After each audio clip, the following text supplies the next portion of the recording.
the Royals Rundown, powered by Royals Report.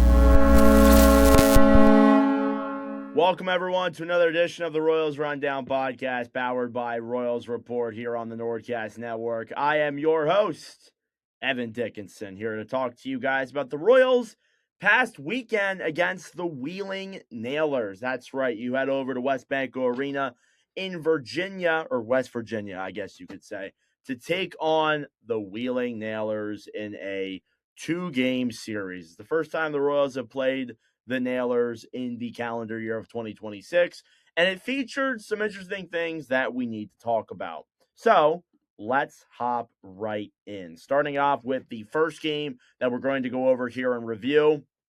I will go over the box scores, and then we'll give my overall thoughts on the game. So you open up. First period, no goals, decent amount of penalties, though. No power play goals for anybody.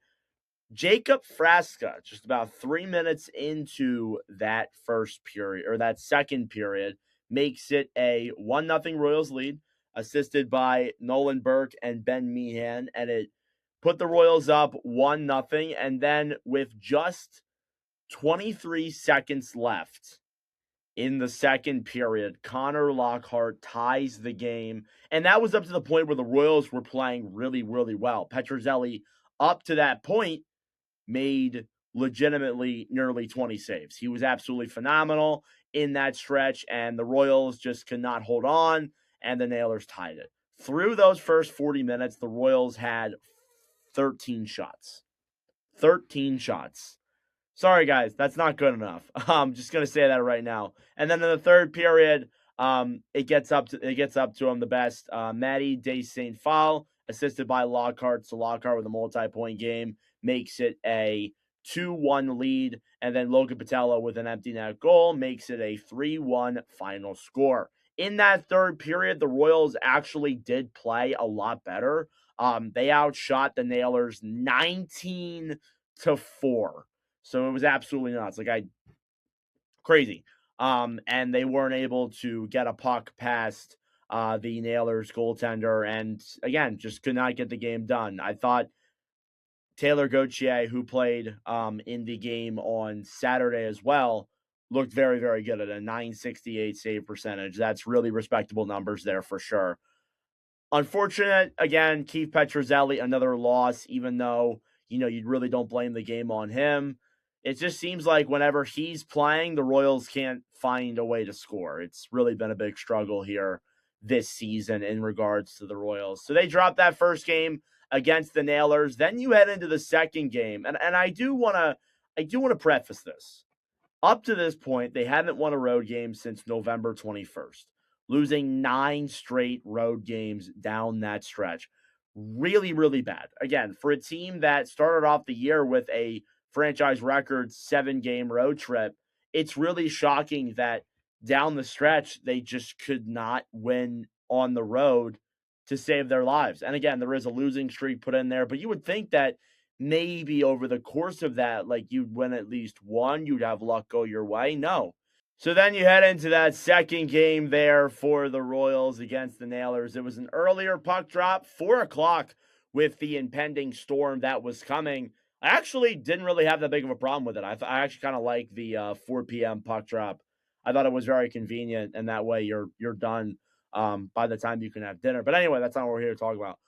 First period, there was plenty of goals. Brandon Sagan opened the scoring, assisted by Frasca and Meehan. Frasca and Meehan both with multi-point series here. They had points in the last game. So the Royals lead 1-0 just about 2 minutes in. Very good. Later on, about 10 minutes later, the Nailers do tie the game. It's Edwards from Massey and Johnson. But the Royals answer back.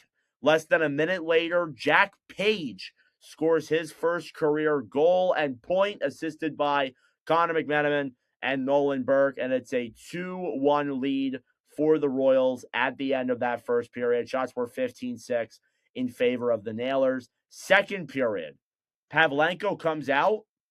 Gauthier comes in. It was really shocking. The Nailers would respond then by tying the game. It was Corsia from Armstrong and Pianami, I believe I'm saying that right, to tie the game at 2 apiece. The Royals would answer back later on in the period to be Liam Devlin from Garrett Devine and Austin Saint. So I believe that actually may be Austin Saint's first point as a Royal. So there you go. And the Royals have the 3-2 lead heading into the third period. And then that third period, the Nailers did outshoot the Royals 13-10, but Reading got the goals that they needed to get this one sealed up.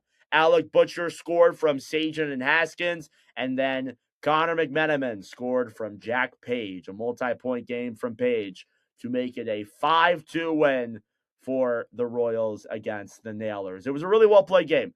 And we should mention as well, too, this was Ian Shane's Royals debut. There was a lot of criticism all over the Royals fan group about how Petrozelli started all 3 games against Greensboro. He went 2-1, played well. But regardless of that, everybody was like, when are we going to see this new guy that's been here pretty much since right as soon as the strike went down? I think he was acquired a couple days before that.